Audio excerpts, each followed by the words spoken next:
رہا کیرانہ ہے، بول رہا کیرانہ ہے۔ سنیں گے دوستو عمران پرتاپ بدی کی نظم سے پہلے بتا دوں دوستو، تلنگانہ راج وقف بورڈ وقف سنشودھن ودھیک کا ویرودھ کرنے والا پہلا وقف بورڈ بنا۔ چلے پہلے سنتے ہیں عمران پرتاپ بدی کی نظم۔ تو آپ سے گزارش ہے ویڈیو کو لائک کیجیے اور چینل کو ضرور سبسکرائب کیجیے۔ بول رہا کیرانہ ہے، بول رہا کیرانہ ہے، رفتہ رفتہ اپنے لبوں کو، رفتہ رفتہ اپنے لبوں کو کھول رہا کیرانہ ہے، بول رہا کیرانہ ہے، بول رہا کیرانہ ہے۔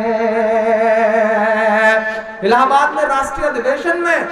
تڑیپار صاحب نے اٹھایا کہ کیرانہ سے لوگ بھاگ رہے ہیں، جانچ ہونی چاہیے۔ میں پڑھتا ہوں مصرع صاحب کہ چند بھیڑیے نام پہ میرے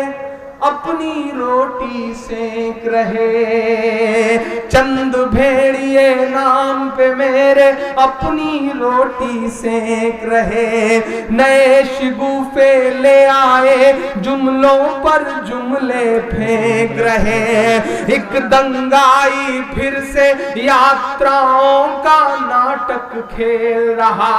ایک دنگائی پھر سے یاتراؤں کا ناٹک کھیل رہا، اور لکھنؤ والے سب چپ چاپ تماشا دیکھ رہے، نفرت کے طوفان میں پھنس کر، نفرت کے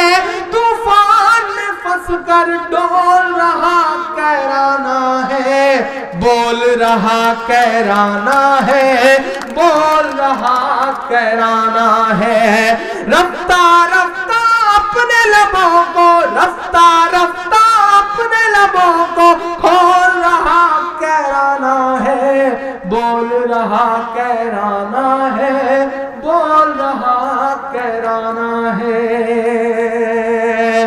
کیرانہ بنا کشمیر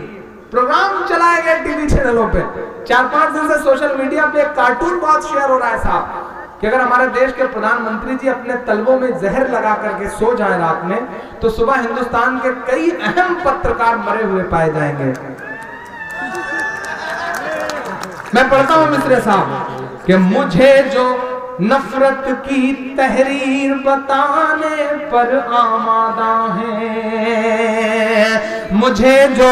نفرت کی تحریر بتانے پر آمادہ ہیں، اور دروپدی والا چیر بتانے پر آمادہ ہیں، وہ جو سیاہی اور لہو کا فرق بھلائے بیٹھے ہیں، وہ جو سیاہی اور لہو کا فرق بھلائے بیٹھے ہیں، وہ کیرانہ کو کشمیر بتانے پر آمادہ ہیں، وہ کیرانہ کو کشمیر بتانے پر آمادہ ہیں، انہیں بتا دو صدیوں سے، انہیں بتا دو صدیوں سے انمول رہا کیرانہ ہے، بول رہا کیرانہ ہے، بول رہا کیرانہ ہے۔ آخری بند پڑھتا ہوں اس نظم کا صاحب کہ من کی بات کرو تو بھوکے ننگوں کی بھی بات کرو، من کی بات کرو تو بھوکے ننگوں کی بھی بات کرو، بھگوا رنگ کے ساتھ اور سب رنگوں کی بھی بات کرو، بھگوا رنگ کے ساتھ اور سب رنگوں کی بھی بات کرو، 2 سالوں تک خون خرابہ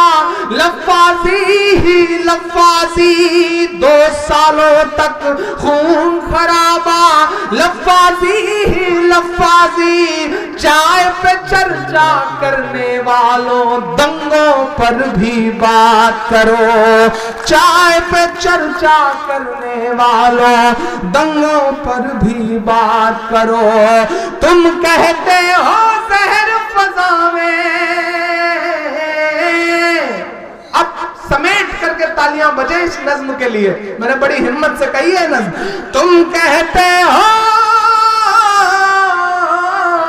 تم کہتے ہو زہر فضا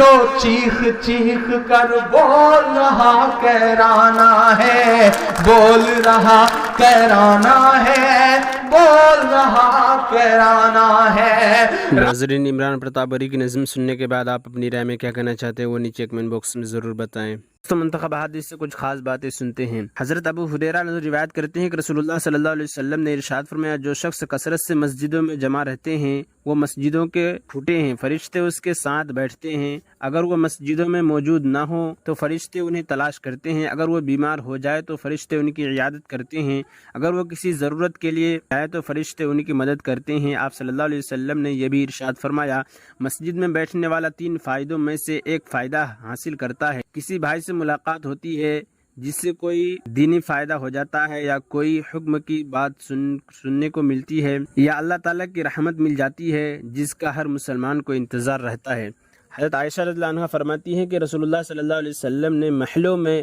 مساجد بنانے کا حکم فرمایا ہے، اور اس بات کا بھی حکم فرمایا کہ مساجد کو صاف ستھرا رکھا جائے اور ان میں خوشبو بسائی جائے۔ حضرت ابو ہریرہ روایت کرتے ہیں کہ نبی کریم صلی اللہ علیہ وسلم نے ارشاد فرمایا، جو مسلمان نماز اور اللہ تعالیٰ کے ذکر کے لیے مساجد کو اپنا ٹھکانہ بنا لیتا ہے تو اللہ تعالیٰ اس سے ایسے خوش ہوتے ہیں جیسے گھر کے لوگ اپنے کسی گھر والے کے آپس آنے پر خوش ہوتے ہیں۔ فائدہ، مساجد کو ٹھکانہ بنانے سے مراد مساجد سے خصوصی تعلق اور مساجد میں کثرت سے آنا۔ حضرت ابو ہریرہ روایت کرتے ہیں کہ رسول اللہ صلی اللہ علیہ وسلم نے ارشاد فرمایا، جس شخص نے مسجد کو ٹھکانہ بنا لیا ہوا تھا، جس شخص نے مساجد کو ٹھکانہ بنایا ہوا تھا، یعنی مساجد میں کثرت سے آتا جاتا تھا، پھر وہ کسی کام میں مشغول ہو گیا یا بیماری کی وجہ سے رک گیا، پھر وہ دوبارہ مساجد کو اسی طرح ٹھکانہ بنا لیا تو اللہ تعالیٰ اسے دیکھ کر ایسے خوش ہوتے ہیں جیسے کہ گھر کے لوگ اپنے کسی گھر والے کے واپس آنے پر خوش ہوتے ہیں۔ اللہ تعالیٰ کا ارشاد ہے، ایمان والو، جب تم میں سے یہ کہا جائے کہ مجلس میں کسی کے بیٹھنے کے لیے گنجائش کر دو تو تم آنے والے کو جگہ دے دیا کرو، اللہ تعالیٰ تم کو جنت میں کھلی جگہ دیں گے۔ اور جب کسی ضرورت کی وجہ سے تمہیں کہا جائے کہ مجلس سے اٹھ جاؤ تو اٹھ جایا کرو، اللہ تعالیٰ اس حکم کو اسی طرح دوسرے احکامات کو ماننے کی وجہ سے تم میں سے ایمان والوں کے اور جنہیں علم دین دیا گیا ہے ان کے درجے بلند کریں گے، اور جو کچھ تم کرتے ہو اللہ تعالیٰ اسی سے باخیر ہے۔ حضرت جابر رضی اللہ عنہ رسول اللہ صلی اللہ علیہ وسلم حضرت جابر بن عبداللہ رضی اللہ عنہ روایت کرتے ہیں کہ رسول اللہ صلی اللہ علیہ وسلم نے ارشاد فرمایا، لوگ کانوں کی طرح ہے، جس طرح سونے چاندی کی کانیں ہوتی ہیں۔ جو لوگ اسلام لانے سے پہلے بہتر رہے وہ لوگ اسلام کے زمانے میں بھی بہتر ہے، جبکہ اس دین میں بھی کی سمجھ ہو۔ فائدہ، اس حدیث شریف میں انسانوں کے کانوں کے ساتھ تشبیہ دی گئی ہے۔ جس طرح معدنیات ہوتی ہے، بعض زیادہ قیمتی جیسے سونا چاندی، بعض کم قیمتی جیسے چونا اور کوئلہ، اسی طرح مختلف انسانوں میں مختلف عادات و صفات ہوتی ہے، جس کی وجہ سے بعض اونچے درجے کے ہوتے ہیں اور بعض کم درجے کے ہوتے ہیں۔ پھر جس طرح سونا چاندی جب تک کان میں پڑا رہتا ہے اس کی قیمت وہ نہیں ہوتی جس کان سے نکلنے کے بعد ہوتی ہے، اسی طرح جب تک آدمی کفر کی ظلمت میں چھپا رہتا ہے، خواہ اس کے اندر کتنی ہی سخاوت ہو، کتنی ہی شجاعت ہو، اس کی وہ قیمت نہیں ہوتی جو اسلام لانے کے بعد دین کی سمجھ بوجھ حاصل کرنے سے ہوتی ہے۔ حضرت ابو امامہ رضی اللہ عنہ روایت کرتے ہیں کہ نبی کریم صلی اللہ علیہ وسلم نے ارشاد فرمایا، جو شخص خیر کی بات سیکھنے یا سکھانے کے لیے مسجد جائے تو اس کا ثواب اس حاجی کے ثواب کی طرح ہے جس کا حج کامل ہو۔ اللہ تعالیٰ نے ہدایت والوں کا حال بیان فرمایا کہ وہ لوگ گھروں میں جا کر عبادت کیا کرتے ہیں جن کے بارے میں اللہ تعالیٰ نے حکم دیا ہے کہ ان گھروں کا ادب کیا کرو اور ان میں اللہ تعالیٰ کا نام لیا کرو۔ ان گھر والوں میں ایسے لوگ صبح و شام اللہ تعالیٰ کی پاکی بیان کرتے ہیں جنہیں اللہ تعالیٰ کی یاد سے اور نماز پڑھنے سے اور زکوٰۃ دینے سے نہ کسی قسم کی خرید غافل ہے نہ کسی قسم کی فروخت، اور وہ لوگ ایسے دن یعنی قیامت سے ڈرتے رہتے ہیں جس دن سے بہت پلٹ جائیں گے اور بہت سی آنکھیں الٹ جائے گی۔ عمران پرتاپ گڑھی سے جڑی خبروں اور نظموں کے لیے ہمارے اس چینل کو ضرور سبسکرائب کریں۔ ملتے ہیں کسی اور ویڈیو میں اسے نئی نظم اور نئی خبروں کے ساتھ، تو جب تک کے لیے دیجیے مجھے اجازت اور رکھیے اپنا خیال۔ آپ دیکھ رہے تھے دیہات کی آواز اور میں آپ کے ساتھ محمد ثاقب۔ السلام علیکم ورحمۃ اللہ وبرکاتہ۔